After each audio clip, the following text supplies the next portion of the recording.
Mr. Speaker. I call the Honourable Stephen Joyce. Mr. Speaker.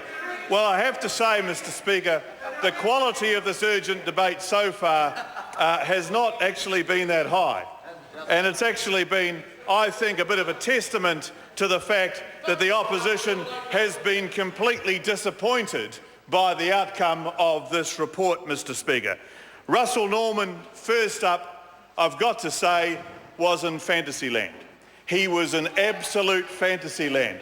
I have read this report, Mr. Speaker, and it bears virtually no relation, no relationship at all to what's going on inside of Russell's head, Mr. Speaker. It's a dark, dark place inside of Russell Norman's head, but fortunately, out in the real world, the report says nothing like what Russell thinks, and he should go and read it, Mr. Speaker. Absolute fantasy land from the Greens, and they wonder why the public don't listen to them. They wonder why the public don't listen to them, and that's because every time they massively overreach, Mr. Speaker, every time.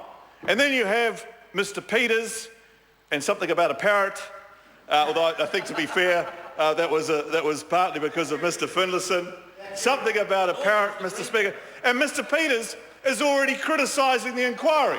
So here we are, half an hour into the discussion, and it's the inquiry that's at fault. Right. The inquiry didn't ask the right questions. If only they had asked the right questions, if only the Inspector General had been up to her job, he would have found that, in fact, the Prime Minister was the devil beast. They would have found the Prime Minister was the devil beast. But no, Mr. Speaker. So here we are, a critique of the Inspector General. And then we have, Mr. Speaker, the Labor Party. The first parliamentary day of a new leadership of the Labor Party, Mr. Speaker. And how do they decide to spend their time? Well, you would have thought there might be a few issues for today at question time, perhaps, that they might have had some things to discuss. I don't know, maybe the economy, maybe China, maybe the Korean FTA, perhaps the fact of the United Nations Security Council, perhaps some other issues that might have been relevant to New Zealanders, Mr. Speaker. I know it's a reasonably efficient government, but there must have been something in the last 2 weeks that they could have maybe come up with. But instead, Mr. Speaker, the new leader of the Labor Party, Andrew Little, Mr. Angry, decides to spend the first parliamentary day working out his anger yet again on a rerun of the dirty politics allegations of the election campaign, which were so successful. Oh, yeah. They were so successful at the time, and now they're back again. When will they learn? You would have thought perhaps with a new leader they might have moved on to something else, but no. As well as Angry Phil, we've got Angry Andy now, and they are prosecuting a report which does not back up what they say. A report that has no smoking gun of political interference, no unexplained ordinance of political partisanship, and it actually does not stack up with any of the claims. And in fact, the report clearly states, I did not find any indication of collusion by or by direction to the NZSIS over the request. And I note, Mr. Speaker, it goes on to say that the disclosure of information did not breach any obligations of confidentiality owed to the NZSIS on the part of that Prime Minister's Office staff member. And that's it, Mr. Speaker. That's what the Inspector General says. The rest, with respect, is flannel from the opposition, Mr. Speaker. So we move on to another issue that comes out of this inquiry, which is a little ironic, which has been the handling of the report, Mr. Speaker. So this report was released at 10 a.m. this morning, Mr. Speaker. Fair enough, except that a selective view of this report started to appear yesterday afternoon in the media. How was that? I thought all participants had been subject to a confidentiality order, Mr. Speaker. In fact, I think they were all told that you cannot disclose or discuss matters raised with you as part of the inquiry. This order is expressed to continue in effect until advised otherwise. I have now revoked the confidentiality order from 10 a.m. Tuesday, the 25th of November, Mr. Speaker. So who breached that order? Well, Mr. Speaker, it was one Phil Goff who breached that order.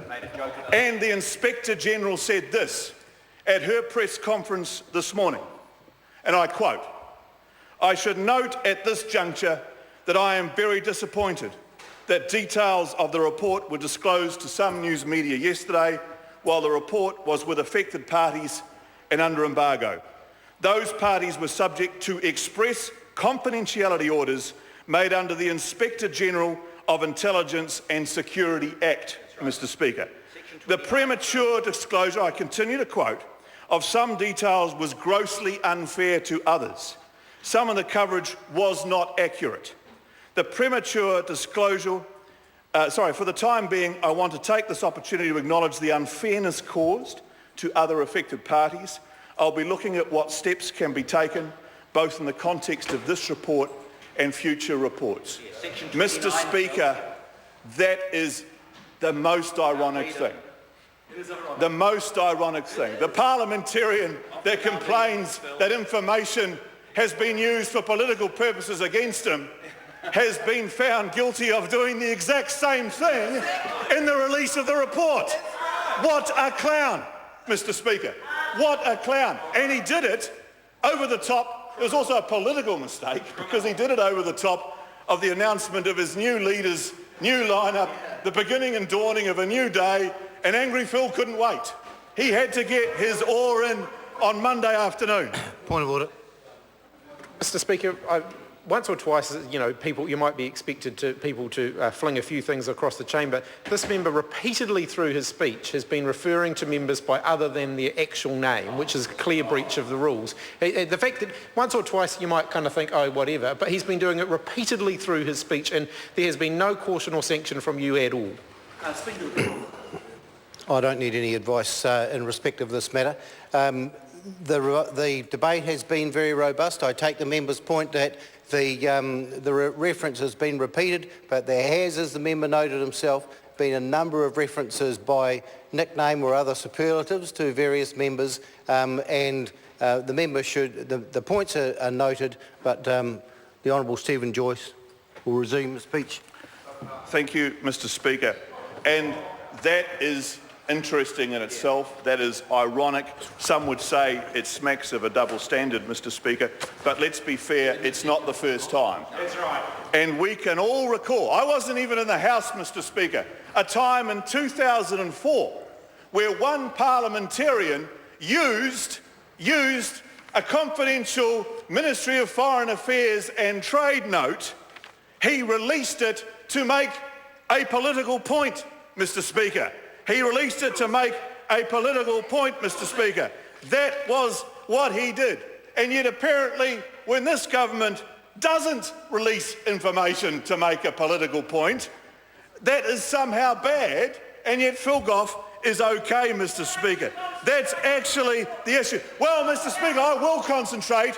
The allegation from the opposition this afternoon was that a political smear machine was operating from the 9th floor, Mr. Speaker. Well, there was. It was called the Helen Clark government, Mr. Speaker, and ask Peter Doon about that, Mr. Speaker, because that's how they started.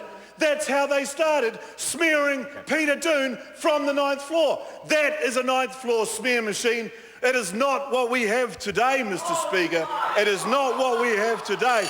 This government, Mr. Speaker, set up the Inspector General of Intelligence and Security, Mr. Speaker. This government acted where no other government has to create more accountability for the Security Intelligence Service, Mr. Speaker. And this report is clear. The Security Intelligence Service made many mistakes, and that the director of the time made mistakes, Mr. Speaker, and they were bad mistakes, Mr. Speaker, and they shouldn't have been made. And the current director of the NZSIS has apologised to Mr. Little and Mr. Goff, and has apologised to the Prime Minister for the inaccuracy of the information and the way it was handled. And that is correct, Mr. Speaker. But it is not correct for the Green Party to make the most outrageous slurs on the Prime Minister of this country in this House this afternoon when it is not remotely backed up by the report, Mr. Speaker, when they are relying on New Zealanders not reading the report and actually accepting their ridiculously fabricated view of things, Mr. Speaker. That is appalling. That is what's appalling. And the appalling behaviour of Phil Goff in the way he's treated this report in express contradiction to the instructions from the Inspector General of the Security Intelligence Service shows that the real dirty politician in this is one Phil Goff. Materia Ture. Thank you, Mr. Speaker. Mr. Speaker, when John Key is protecting his own interests, he is not working